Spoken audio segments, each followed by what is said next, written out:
Canal HB de Hortensia Vidaurre presenta su programa estelar. ¡Honore a su excelencia, el presidente de la República! ¡Vista la derecha! ¡Atención presente! ¡Arr!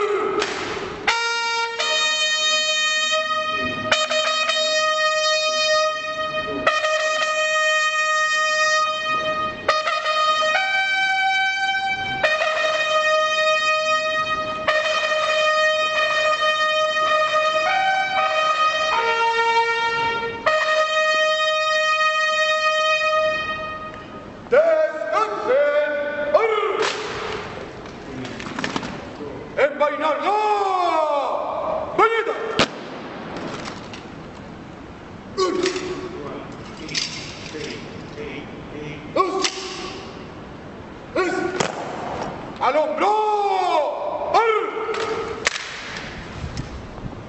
¡Buenos días, señor presidente!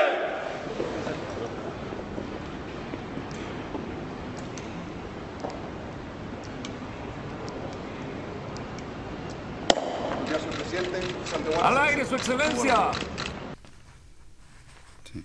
Eso Bueno. salió hoy día. Muy buenas tardes.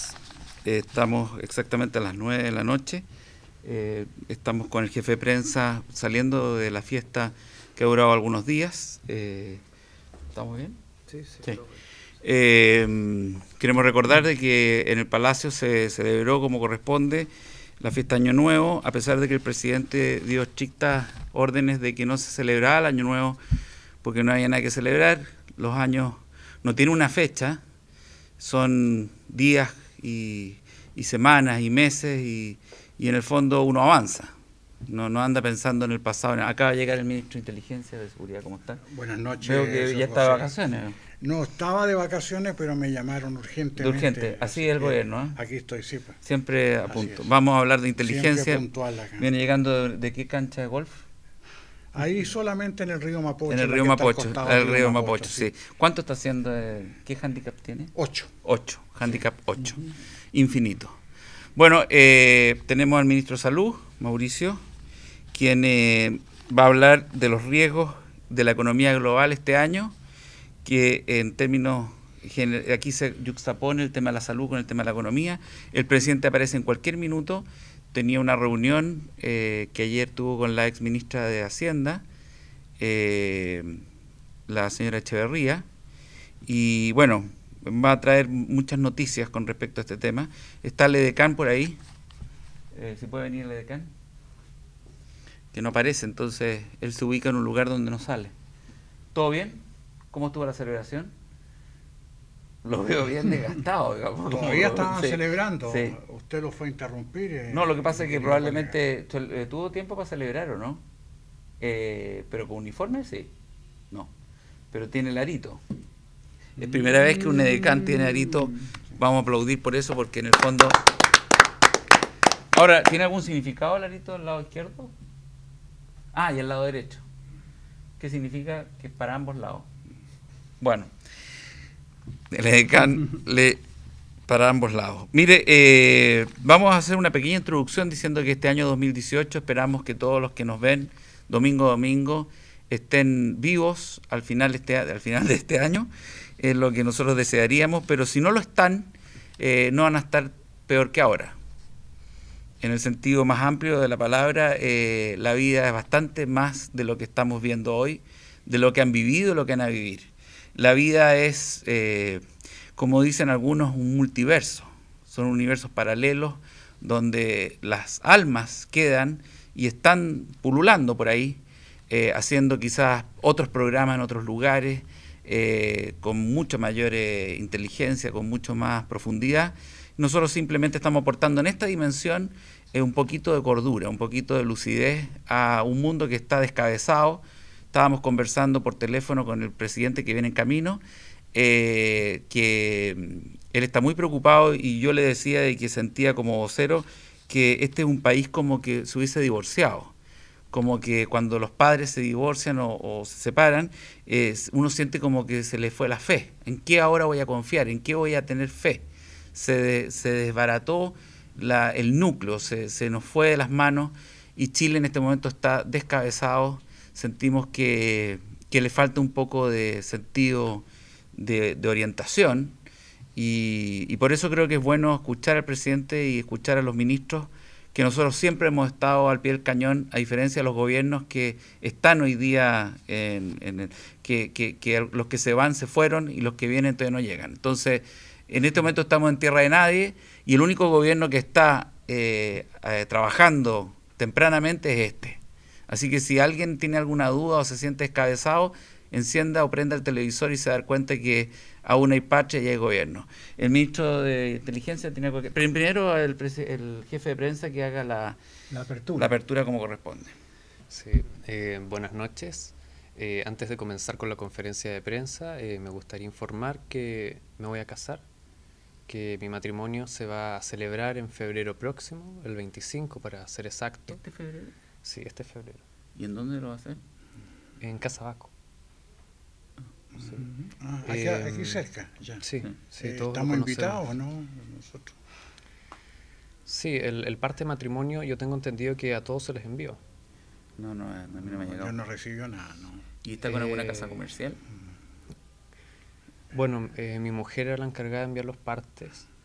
Veo que para ella no es tan importante, parece. Así ¿Estás que seguro vamos, que no se va a arrepentir la señorita? ¿Quién paga el vamos matrimonio? a evaluar la fecha. ¿Estás con problemas si quieres suspender? Sí, No. sí, yo paso por esto. Bueno. Gastos reservados Que comience, del por gobierno, favor, ¿será, la conferencia.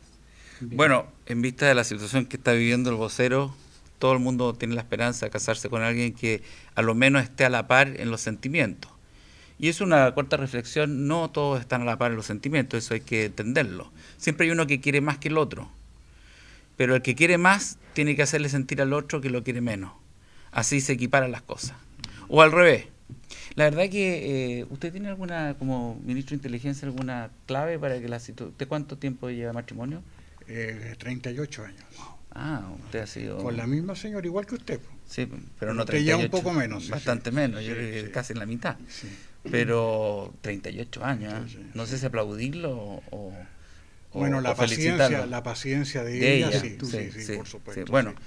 si usted está casado con un talibán, por favor, converse. Sí, no, a propósito de talibanes, quería comenzar dando una pequeña sugerencia Muy bien. a nuestros gobernados y gobierno real, Usted corresponsales. siempre le ha Tuve- dado que hay gobiernos reales y irreales.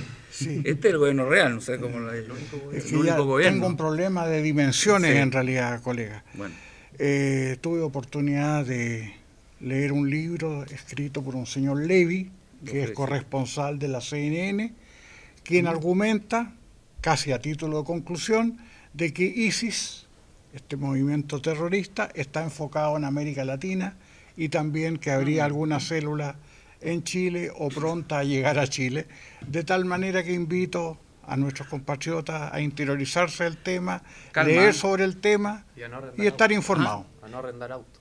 a no arrendar autos. claro. Cuénteme una cosa, ¿hay alguna zona donde esté instalado? No, no, ¿O no. Echurao, algún No, lugar no así? se dice nada más específicamente, Peñalolén. pero que están pensando instalarse o están instalados ya en América Latina. ¿Cómo se podría descubrir a alguien que es ISIS? No lo sé. Pero no es de inteligencia usted. Sí, pues por eso que no lo sé. Ah, bueno. Con respecto al tema de cómo se ve en Chile la proyección del tema de migración, que es un tema de inteligencia, yo creo, ¿no? Es un tema de inteligencia, sí, se ve complejo porque ya ha ingresado mucha gente, Sí, hay mucha gente... que ya ha tomado ciertos derechos. Me decían de que por solo inscribirse en un colegio a un niño ya les dan cédula de identidad, de tal manera que puede llegar un momento en que la situación se sobredimensione, si es que ya no lo está, y luego va a haber el problema de qué hacer con tantas Ahora, personas dentro del país. Sí, yo a título personal, yo no tengo problema con las personas que tengan cédula de identidad, yo tengo problemas con las personas que ingresan y tienen malos antecedentes. Tienen malos antecedentes, ¿no? Y además hay otro problema que el país tampoco está en condiciones de darles una habitación digna. Ya hemos visto los problemas recurrentes en los CITES, que les arriendan 50.000 pesos, 25 metros cuadrados y viven 10 personas. eso ha creado un montón de problemas de seguridad, de hacinamiento, de 50.000 pesos incendio, por persona o etcétera, por persona. Ah, un buen negocio. Es un buen negocio, claro. Entonces la autoridad sí lo está combatiendo en forma muy frontal y muy directa.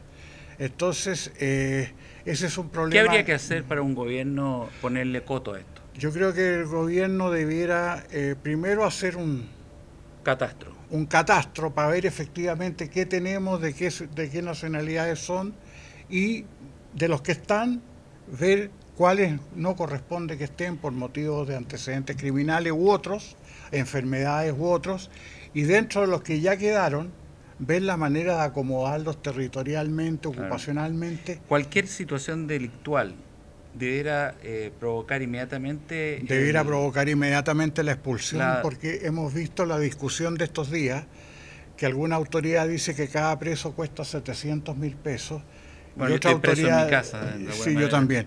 Y dice que otra autoridad dice que vale 300.000 pesos. Y el problema es de que con las cárceles concesionadas están sujetas a un determinado cupo. Si usted le introduce un preso más sobre el cupo, tiene una multa que es muy alta. Entonces ahí puede estar la diferencia. Ahora, gran parte de esos cupos los están ocupando extranjeros, lo que a mí me parece absolutamente absurdo. Deberían, por último, hacerse algún convenio, como sucedió tiempo atrás, y mandarlos a cumplir la pena a sus países de origen. Ahí escuché en alguna parte que la gente lo que pedía era que trabajaran los reos, sin importar qué nacionalidad tengan, para que la pena también signifique una compensación por el daño a las víctimas, a lo menos, económica. Y sería una muy buena medida, sobre todo para ellos, porque aquí el ministro de Salud nos podrá informar, hay muchos presos que apenas pueden gozar de 1 hora de sol diaria. Claro. Y entiendo que... ¿Usted quiere que gocen de 8 horas de trabajo? 8 horas de trabajo. A todo sol, digamos. No a todo sol, pero en condiciones más o menos dignas. Y que además a ellos les permita ir desarrollando alguna actividad de tal manera de poder mantenerse una vez que salgan en libertad. Y por otra parte, claro, ayudar a financiar su reclusión. Sí, claro. Hay mucho trabajo que podría hacer. En cuanto a la salud... ¿Algo más que agregar? Sí, tengo algunas otras cosas, pero podemos verlo después. No, porque aquí estaba viendo esto yo de la... El mayor riesgo para la economía global. Del riesgo para la economía global, porque ya se está implantando... crisis geopolítica. También en Chile el sistema de la chaucha o de la luca, que es un bitcoin, que nadie tiene muy claro qué es lo que es un bitcoin, cómo se respalda, en el sentido que hay mucha gente que ha ganado mucho dinero porque compra algo en 1.000 pesos y al día siguiente lo vende en 10.000. Pero como no tiene respaldo, también al día siguiente puede no valer nada. Se refiere a la inversión virtual. A monedas virtuales, a inversión virtual. Y el Bitcoin es una de ellas. Es una de ellas, y eso es lo que está provocando toda esta situación de inestabilidad geopolítica. Que no tiene respaldo. Que no tiene respaldo. Y además de que hay numerosos estudios. Podríamos caer en una burbuja mucho más grande de la que se vivió el 2008. No me atrevería a dimensionarlo, pero sí lo que puedo decir que hay muchos autores que sostienen que, por ejemplo, la Reserva Federal de los Estados Unidos no es un organismo público, sino que es un organismo privado, de tal manera que no tiene control sobre lo que emite.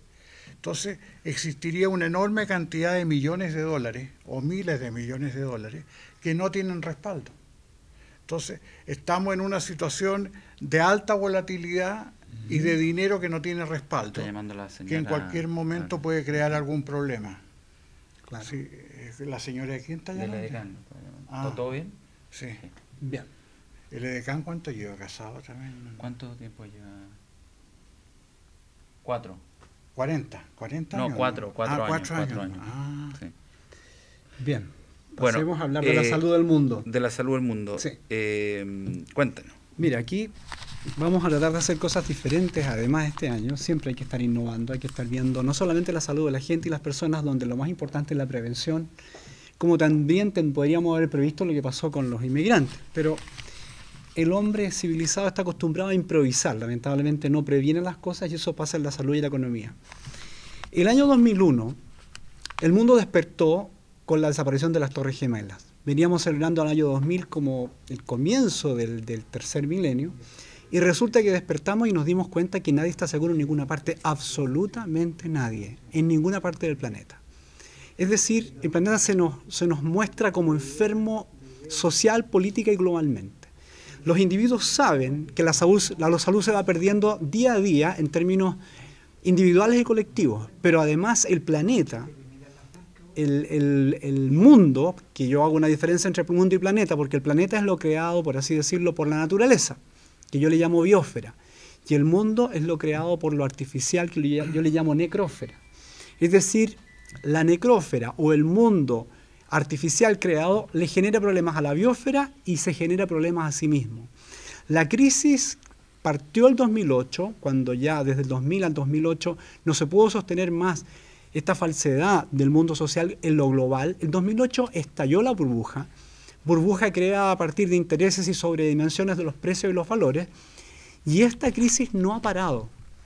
Realmente en Europa, hasta el día de hoy, y lo estamos viendo ahora lo que le está pasando a Merkel, por ejemplo, no se ha vuelto a levantar Europa. Y Estados Unidos, China y Rusia tratan de mantener las apariencias. ¿Qué pasa con el resto de la gente? ¿Quiénes somos la gente? Las personas realmente están esperando, como siempre, están esperando que las soluciones las hagan los políticos, o los científicos, o los que mandan, o los que tienen el poder. Resulta que hay un poder que estamos no utilizando, que es el poder de la voluntad de las mismas personas para ser mejores. Es decir, dada la crisis que parte entre el 2000 y el 2008, la gente puede despertar y darse cuenta de que es tiempo de empezar a obrar de una manera diferente a partir de lo que yo hago cotidianamente conmigo, con los demás, con la gente que me interesa, y a ver también cómo me comporto con los demás en términos sociales, incluso en términos de colaboración. Resulta que el mundo entró en una crisis en el 2008 a nivel económico, pero también social y político. El mundo se puso extraño, se puso raro, se puso como lo estamos viendo prácticamente todos los días y que empeora. Han salido elegidos presidentes que por inercia o por elección de algo nuevo, sin ninguna prosapia de lo que significa gobernar realmente, sobre todo en tiempos de crisis. Hoy en día la gente está votando casi como en una ruleta y no tenemos una certeza absoluta de lo que va a hacer ese gobernante, como pasaba antes, que sabíamos hacia dónde se dirigían las cosas. Llegó el presidente. Interesante. Voy a continuar después. Sí, voy a continuar, lo voy a dejar a don Mario. Sí, don Mario, el presidente de la República, acaba de ingresar, vamos a aplaudir. Buenas tardes. Muy buenas tardes. No estuvo de vacaciones, entiendo que estuvo meditando. Hemos estado trabajando y estoy revisando ya por enésima vez un libro que se va a publicar en marzo, a inicio de marzo, que se va a llamar Entre la soberanía y el vasallaje, Chile profundo. Es un análisis sobre este país, pero es un análisis muy diferente al que los hombres más eruditos que yo y con muchos mayores conocimientos que los míos, sin embargo, no han logrado, a mi juicio, proyectar el país como debiera proyectarse, porque Chile, nuestra nación, es un país extraordinario y es extremadamente privilegiado. Y esto nadie ha sabido ponerlo efectivamente a la luz. Al contrario, pareciera ser que hay una especie de velo que se tiende sobre Chile para analizar y concentrarse básicamente en lo malo que hay en Chile, pero nunca en lo bueno que tiene. ¿Qué es lo bueno? Porque Chile tiene varias cosas buenas y voy a comenzar por lo más importante. Primero que nada, y voy a referirme concretamente al orden genético, a la genética. Nosotros, de acuerdo con la historia que se cuenta de Chile, y la historia cuenta cuentos, y esto es muy importante tenerlo presente, especialmente que lo tengan presente los historiadores que cuentan cuentos. La historia nos dice lo básico, y esto es lo que han recapitulado esencialmente muchos autores competentes y muy eruditos. Chile, inicialmente a Chile llegaron hombres que venían de las cárceles. Y yo empezaría haciendo una sola pregunta muy, yo diría, inocente. ¿Cuántos son los que cometen delitos y no están presos? ¿Y cuántos son los que habiendo cometido delitos después se arrepintieron y se transformaron en un Jean Valjean, por ejemplo. Los Miserables. Porque no es casualidad que Los Miserables sea una obra célebre en el mundo y que se emparenta desde el punto de vista literario con otra gran obra que se escribió de Dostoyevsky, Crimen y Castigo. Porque siempre el que comete crimen, aunque no lo confiese y aunque la gente lo quiera ignorar e incluso lo niega, el que comete crimen, el que roba, aunque sea un peso a su vecino, es un desgraciado en el sentido cabal de la palabra, porque siempre hay un ser interior que le está diciendo a uno, oye, eres ladrón, eres sinvergüenza, eres estafador. Ese para el que tiene moral. Y eso es porque existe una moral. Y yo, a propósito de esto, y a propósito también de mi libro,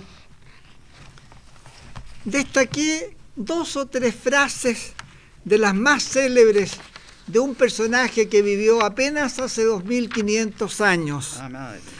Este personaje tiene algunas frases y afirmaciones como la siguiente, que a mí me parece importante divulgarlas, porque hoy día estamos preocupados de las modas, de los calzones, de los calcetines, de las camisas, de todas estas cosas. El otro día conocí a un señor que vendía camisas como en 300.000 pesos, no sé, una cosa fantástica. ¿Sí? No, un señor muy simpático, pero muy simpático. Y vendía, lograba vender las camisas como en 300.000 pesos. Bueno, yo estoy mintiendo aquí. Las vende apenas en 70.000 pesos, 80.000 pesos, que ya es como quien dice el precio de un abrigo, o el precio de un terno de primera. Estas frases son, fíjense ustedes qué interesante, pronunciadas hace 2500 años. Por eso hay que mirar un poco hacia atrás y sobre todo sugerirle a los historiadores que estudien un poco de filosofía y que se informen acerca de lo que eran las culturas de los tiempos sobre los cuales ellos escriben. Porque los historiadores se parecen mucho a los periodistas, dicho con el mayor respeto por los periodistas, pero siempre se van por encimita, nunca profundizan nada, y cuando lo hacen, normalmente cumplen, como decía mi padre genialmente, cumplen con el deber de equivocarse, y por eso es que el mundo está tan mal informado, y por eso tampoco nunca nos ponemos de acuerdo. Fíjense la frase que interesante: en el centro de tu ser, o sea, de cada uno de ustedes, en mi ser, tienes la respuesta. Sabes quién eres y sabes lo que quieres. Este es el verdadero secreto para ser quien se debe ser. Porque nosotros todos somos de una cierta manera, pero el ideal es que fuéramos mejores, que no seamos apenas como somos, entre comillas, sino como debiéramos ser. Y esto está en el interior de cada ser humano. Pues bien, esta frasecita, que parece tan inocente, tan corta, tan breve, tan simple. ¿De quién es la frase, perdón? Esto es Lao Tse, el famoso Lao Tse, que fue un pensador chino que vivió 6 siglos antes de Cristo, y este hombre tenía una característica interesante que le haría muy bien a ciertos gobernantes practicarla. Yo creo que se les enfriaría el cerebro bastante y le circularía mejor la sangre para que su cerebro funcionara en forma más normal. Este hombre se sentó por muchos años a la vera de un árbol, debajo de un árbol. Y la leyenda cuenta que él desapareció de una manera muy misteriosa y muy extraordinaria, así como un relámpago, porque fue un personaje extraordinario. Él se dedicaba solo a pensar, no a meditar, perdón.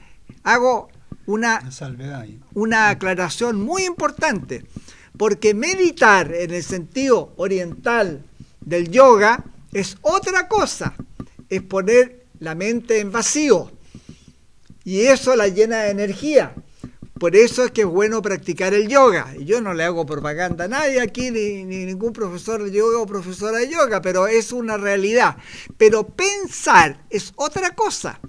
Pensar es llenarse la cabeza de ideas para que estas ideas se coordinen, se enriquezcan y se potencien. Y sea un pensamiento. Y eso es un pensamiento, no es la creación de un vacío.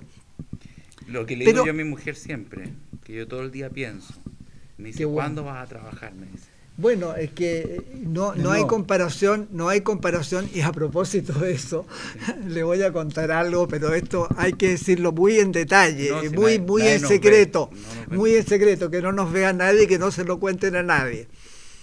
La actividad mental cansa, agota, exige 8 veces más esfuerzo que el no hacer nada o que el trabajar o que la actividad física. Así que el hombre que piensa tiene una tremenda carga sobre sí y por eso muchos de ellos se han vuelto locos, porque la locura viene de pensar, no viene de no pensar. Y esto es lo más curioso y lo más paradojal. Pero yo quisiera reunir y vincular esta frase con otra que dice relación con lo que acaba de decir el ministro de Salud.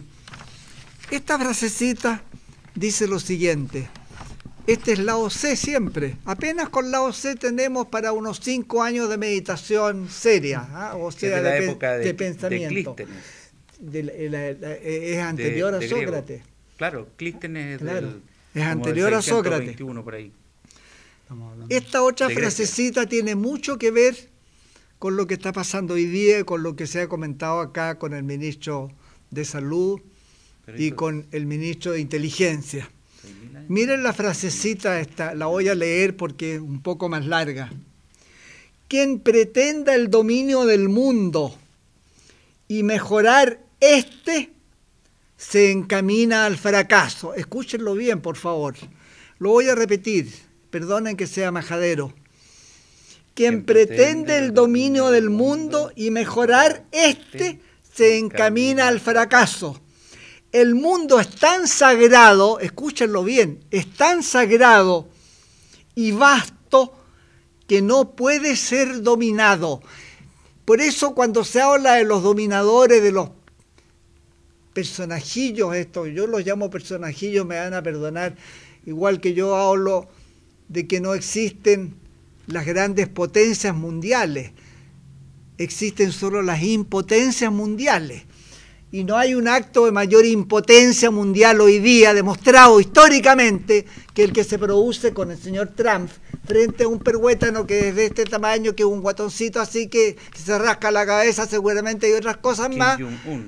El señor Corea del Norte y el otro Tarzán de los monos no puede hacer nada contra el fulano no puede hacer nada. Don Mario, pero entonces, ¿cuál es la potencia? Don Mario, pero desde que el hombre es hombre siempre ha querido dominar el mundo.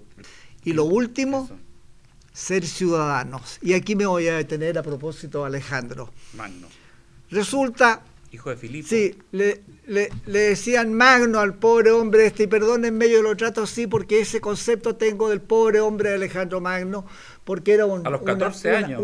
Una bestia furiosa, pero era una bestia furiosa, hay que verlo en la acción.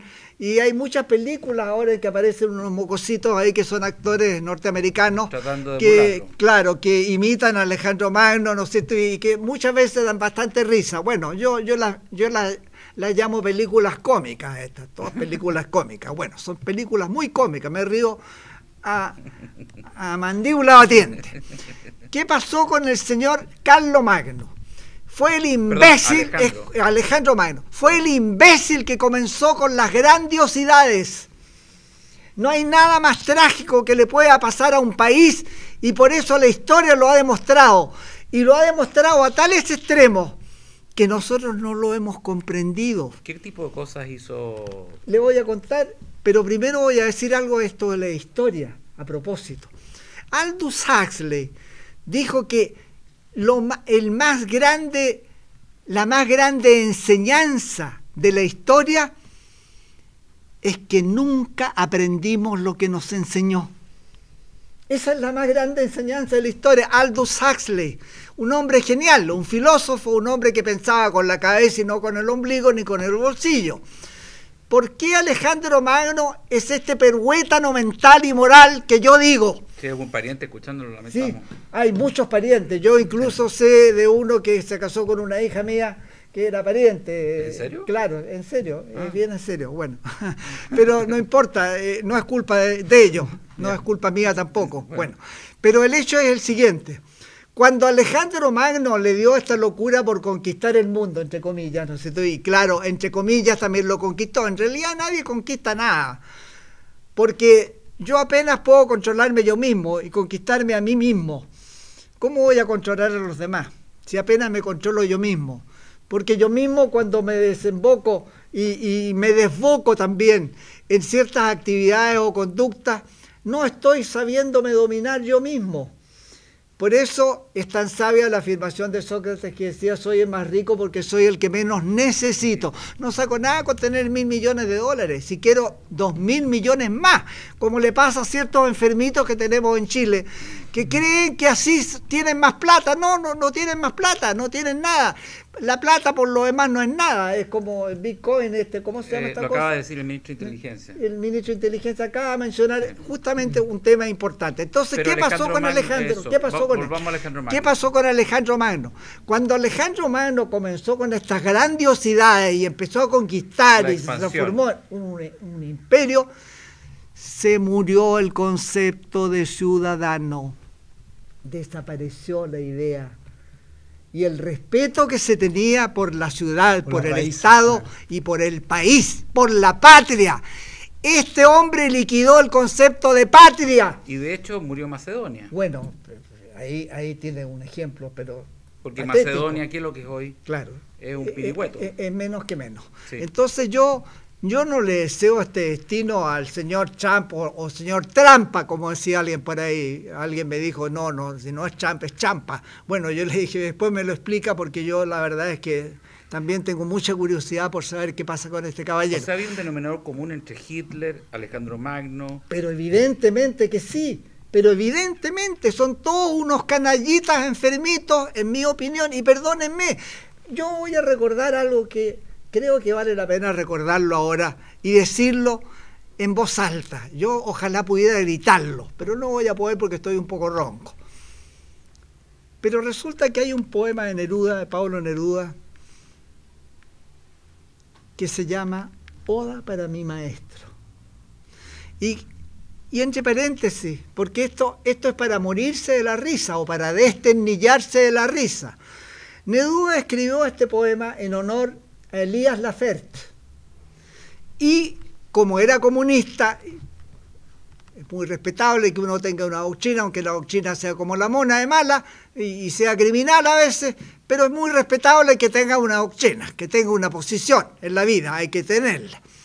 Entonces Neruda admiraba a Elías Laferte y propiciaban entre ellos la lucha de clases. Perdón, hay que decir que usted conoció personalmente a Pablo Neruda. No solo lo conocí personalmente, fui muy amigo de él y me tuvo un cariño muy grande y me lo demostró en reiteradas ocasiones, porque él visitó mi casa cuando estábamos en Concepción con mi padre y en Santiago. Era el jefe literario del grupo de Concepción, donde estaba Gonzalo Rojas, donde había un montón de escritores importantes en la época.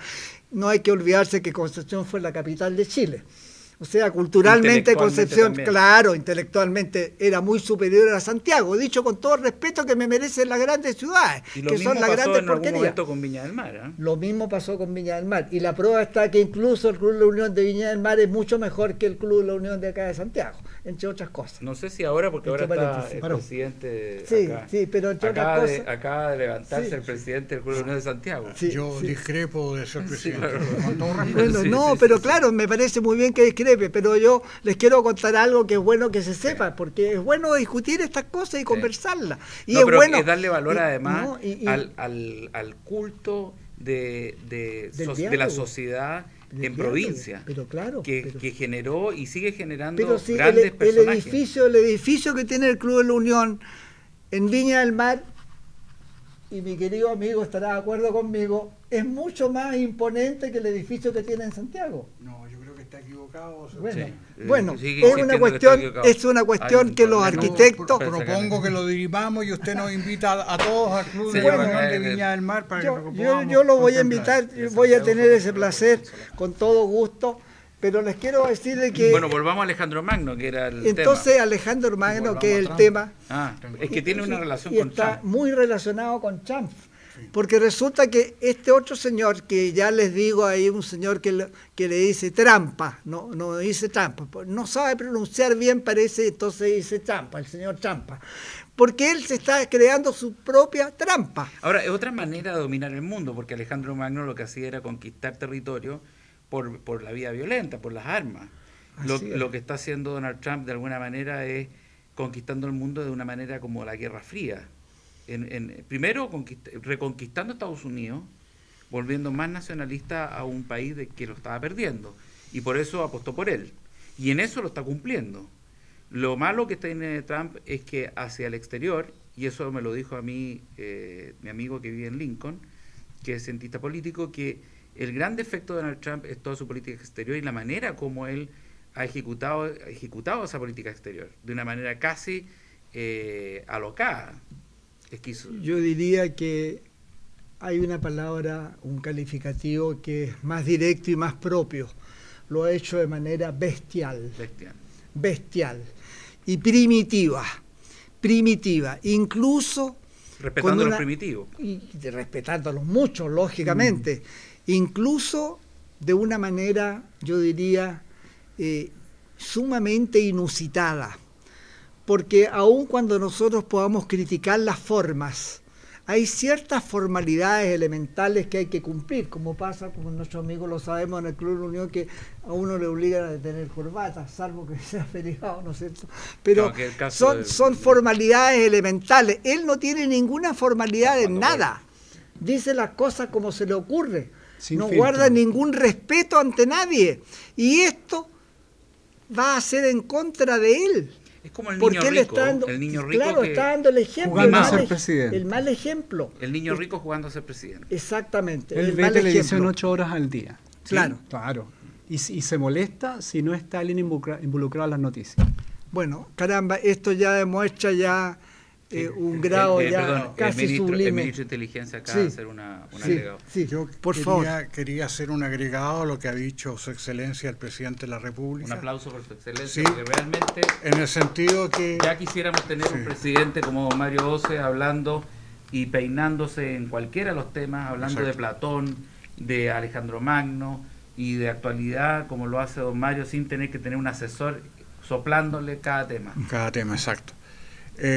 También estoy leyendo un libro de Jaivey que se trata de la conspiración y que comprueba de que gran parte de la elección de Trump la ganaron los rusos, hackeando los correos y las comunicaciones de Hillary Clinton. Si es así, según el libro, es real y está comprobado y está en las actas secretas del Senado, etcétera. Eso por un lado. Y por otro lado, ayer surgió una noticia que sería bueno que la siguiéramos un poco, de que algunos diplomáticos de la Embajada de Estados Unidos en Cuba comenzaron a experimentar una serie de problemas auditivos, a tal punto que debieron ser trasladados para ser tratados en Estados Unidos. Y la conclusión primera de los médicos que los atendieron es de que habrían sido sometidos a una onda acústica muy poderosa que incluso provocó que uno de ellos perdiera totalmente la audición. De tal manera que es una noticia que apareció así muy diluida, de refilón, muy diluida, sí. Pero podríamos seguirle el curso, que podría ser porque es importante. Una manera de una nueva arma. Bueno, claro, es un poco lo que ha estimado este gobierno moderno, este gobierno jovial, este gobierno virtual, aunque ustedes dicen que es el real, estamos en otras dimensiones, pero claro, en el sentido de que el cambio climático, el clima más bien dicho, también puede ser usado como arma. Esto del hacedor de drones también se ha experimentado que cada vez que se produce un movimiento en el hacedor de drones sobreviene algún terremoto. Entonces, ¿será casualidad? No será casualidad. Ahora, por otro lado, he estado leyendo algunos textos de las conductas a distancia, de que se pueden transformar personas comunes y corrientes a través de un shock o choque eléctrico o algún shock mediante música o con algún llamado telefónico, pueden provocar tendencias de asesina. Y esa sería la razón por la cual muchos de estos asesinos del último tiempo han actuado en los conciertos. Entonces la pregunta sería, ¿tendrá la música algo que ver? ¿Será la música una manera a la cantante Xuxa? Claro, de alterar a todas estas personas mediante un sistema conductual a distancia? Sí, por favor. Voy a dar una respuesta para eso porque tienes toda la razón. Una felicitación. Es absolutamente así. Un aplauso para muy bueno porque son ustedes muy amables. El ministro está tocando un tema de una actualidad subyugante, porque este es un tema que nadie lo aborda, que ningún periodista se interesa seriamente en hincarle el diente para que la gente entienda. Y yo quisiera aportar un grano de arena por ahora, porque el programa se acaba, pero es muy importante. No se acaba aquí, pero no. Marshall McLuhan, que es el gran personaje de la propaganda acerca de lo que es la difusión de los medios, consignó un hecho que tiene una importancia escandalosamente grande en el mundo actual y el cual ha sido estudiado por distintos otros autores, como por Levi Brühl o por ejemplo por el propio Jung, que no es Julio Jung, es Jung. Porque resulta que antes el hombre, antes de esta modernidad y antes que se inventara el Internet, Gutenberg, la imprenta. La imprenta. Antes que se inventara la imprenta, lo que predominaba en el mundo era el sonido. Y es con la imprenta. Los juglares, pues. Claro, es con los juglares, bueno, y hay historias muy hermosas de eso. El cantar de Mío Cid, que fue a través de un anónimo, porque no se sabe quién fue, pero en el fondo fue de boca en boca a través de los juglares. ¿No? Y además, también. Además los romances que se cantaban y que se decían, y los amores que nacían con una serie de aventuras. Y el valor de la lengua. La lengua, que tiene un valor extraordinario, porque como dijo... Que tiene que ver con el concepto de nación. Pero claro, porque como lo dijo el propio Marshall McLuhan, entre otras cosas, el lenguaje nació precisamente imitando la naturaleza. Por eso se habla del lenguaje onomatopéyico, o sea, el lenguaje que principalmente copia la naturaleza. Y uno de los lenguajes más cercanos a la onomatopeya es el alemán. El alemán, por ejemplo, cuando habla del agua, el agua hace shh, y el alemán dice das Wasser rauscht. Ein Fischer saß daran. Nuestro presidente habla alemán. El agua provoca un sonido y hay un pescador que está mirando un pozo. Es muy bonito el alemán. Yo tuve el privilegio de haber estudiado en un colegio alemán cuando Alemania ganaba la guerra y cuando todo el mundo atacaba a mi padre porque me ponía en un colegio alemán. ¿Y cómo era posible que me hicieran nazista? Entonces mi padre contestó algo muy simpático. Lo habían llamado hacía poco a invitarlo a ministro de Educación, el gobierno de Pedro Aguirre Cerda. ¿Y por qué no aceptó él? No, mi padre nunca quiso aceptar cargos ministeriales ni políticos. ¿No? Quería dedicarse a estudiar. No, mi padre respondió lo siguiente: no se preocupen, dijo, porque Alemania va a perder la guerra, pero se recupera en 20 años. ¿Y por qué? Por su cultura. Y su disciplina. Y su disciplina, desde luego. No hay cultura sin disciplina. Y el mejor ejemplo es Kant, justamente. Porque la gente veía la hora, sabía la hora por lo que decía Kant. Almorzaba a las 2 en punto, abría un libro tanto a tal hora.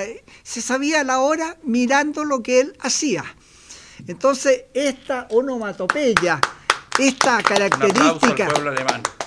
característica extraordinaria que tiene la lengua alemana, la embellece. La hematopeya. Y claro, y hay otra cosa increíble.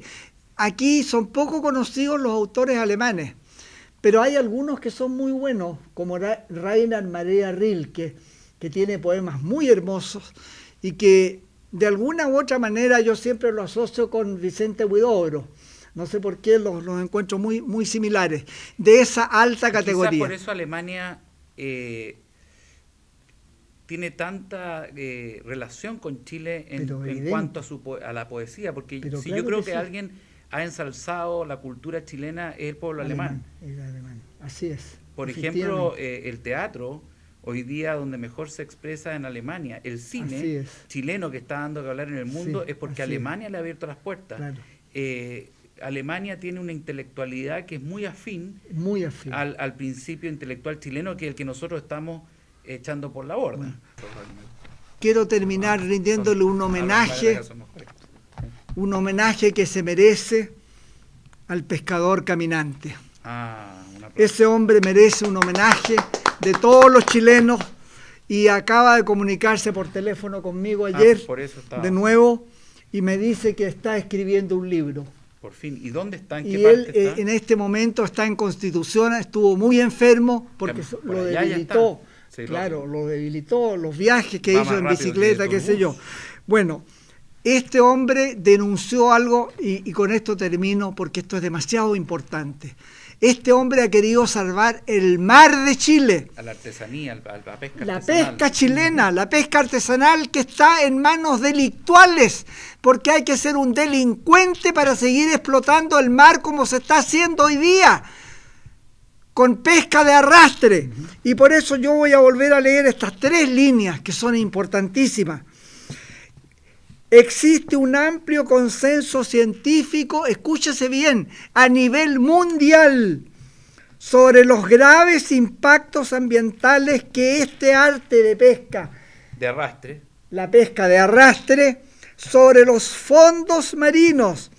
La abundante evidencia científica permite anticipar con certeza que estos fondos marinos, una vez que han sufrido los impactos de la pesca de arrastre, tardarán décadas y a veces siglos en recuperarse. Están matando la vida, están matando el mar de Chile, ese mar que te promete un futuro esplendor, nos va a causar una futura tragedia. Así que yo le rindo un homenaje a nuestro amigo y sobre todo por el coraje que tuvo cuando fue conmigo a Talca a pedirle a la gente que no votaran por el señor Saldívar, porque el señor Saldívar es una de las personas que está participando y esto es una actitud innoble, sobre todo un político que tiene que velar por la comunidad y no por su bolsillo ni por sus parientes. Esto en Chile hay que aprenderlo de una vez por todas. No tengo nada contra el chico Saldívar, me parece que es muy simpático, es muy buena persona y tiene una cabeza bastante grande. Pero yo le pido, y lo hago públicamente, que tenga la honorabilidad, la dignidad de no seguir haciendo lobby como se está comunicando por la prensa, porque es vergonzoso. La ley de lobby que se dictó, que está permitiendo que se compren las conciencias para que destruyan definitivamente el mar de Chile. Así que yo se lo envío como un mensaje especial. Andrés Saldívar, si eres un hombre decente, mínimamente, ponte de acuerdo con la gente para que se derogue esta ley. Esta ley es una ley maldita, realmente maldita. Y yo lamento mucho, lamento profundamente que cuando el pescador caminante conmigo, porque yo lo acompañé, fue a La Moneda, no fue recibido por la Presidenta de la República. Apenas le recibieron una carta que es muy comedida, muy gentil, muy caballero. Él dio una lección de grandeza, de honorabilidad y de nobleza. Y voy a terminar diciendo, caramba, qué lástima. No nos damos cuenta en Chile y no sabemos distinguir qué es lo verdaderamente medular y principal y qué es lo accesorio. Porque ni la prensa, ni los órganos de información, que no son prensa escrita, dieron la difusión que merecía y que debía haber tenido el trabajo maravilloso que ha hecho este hombre extraordinario que es Gerardo Díaz Rojas. Muchas gracias. Voy a continuar un poquito con el tema de lo que estábamos hablando, precisamente para reconectar con esto de que Islandia, por ejemplo, es un país pequeño. Ustedes lo saben, es muy pequeño. Sin embargo, a partir del 1 de enero de esta semana que llevamos, de este año que llevamos, Islandia puso el dedo en la llaga y a partir de este año es delito que una mujer gane menos que un hombre en igual trabajo. Por favor, en Islandia, aplaudamos eso. Por favor. Es delito. Es delito que si tú le vas al mismo trabajo le vas a pagar menos a una mujer, eso es delito.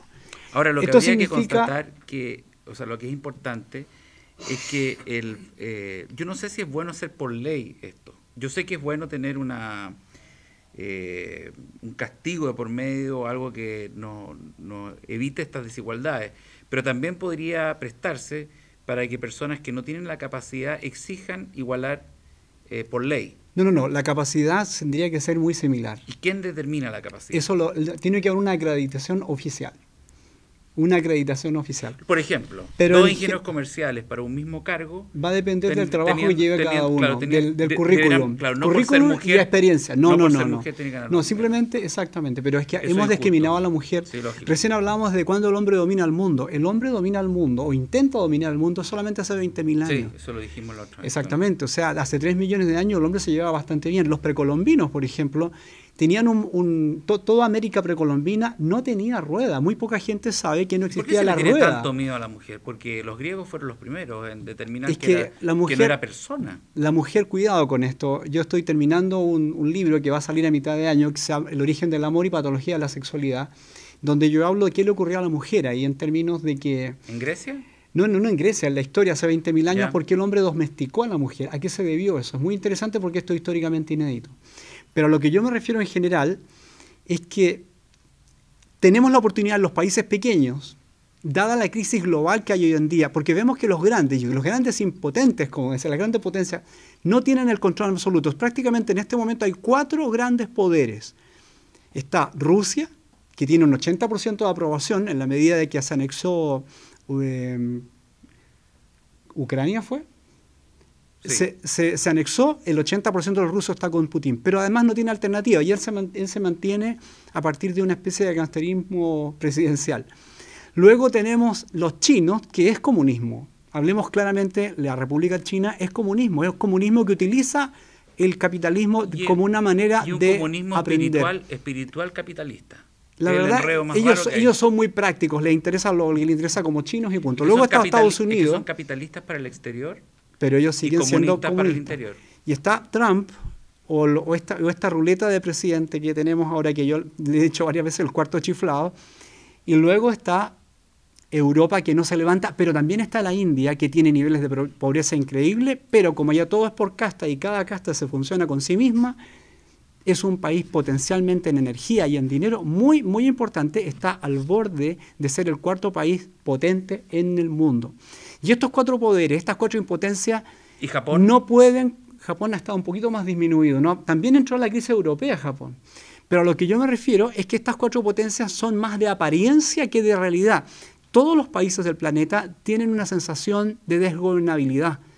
La gente que tomó la crisis en el año a partir del 2008, si los países eran de izquierda, se cargaron a la derecha, y si los países eran de derecha, se cargaron hacia la izquierda.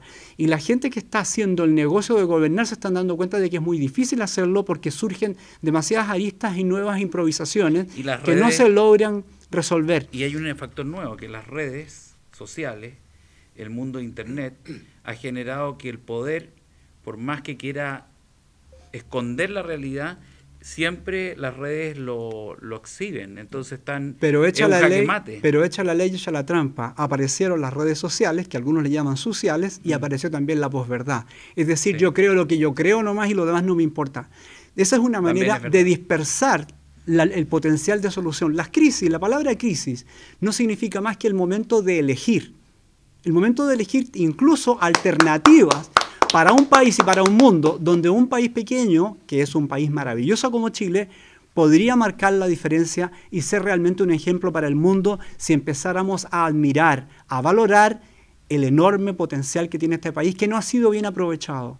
Ha sido mal administrado y hemos visto poco a poco cómo la corrupción está apareciendo por todos lados.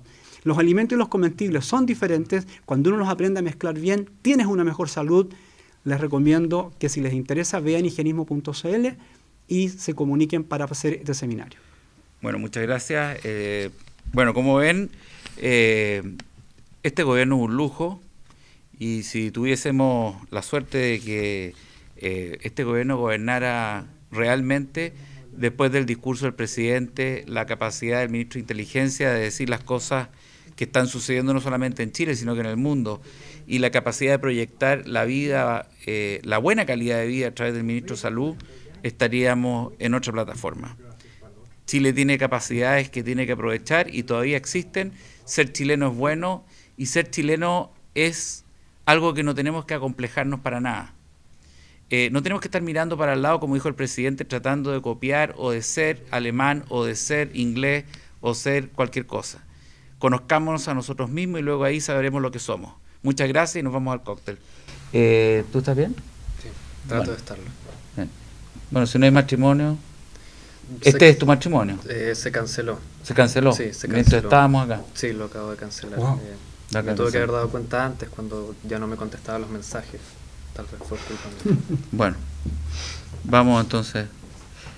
Al cóctel. Paramédico.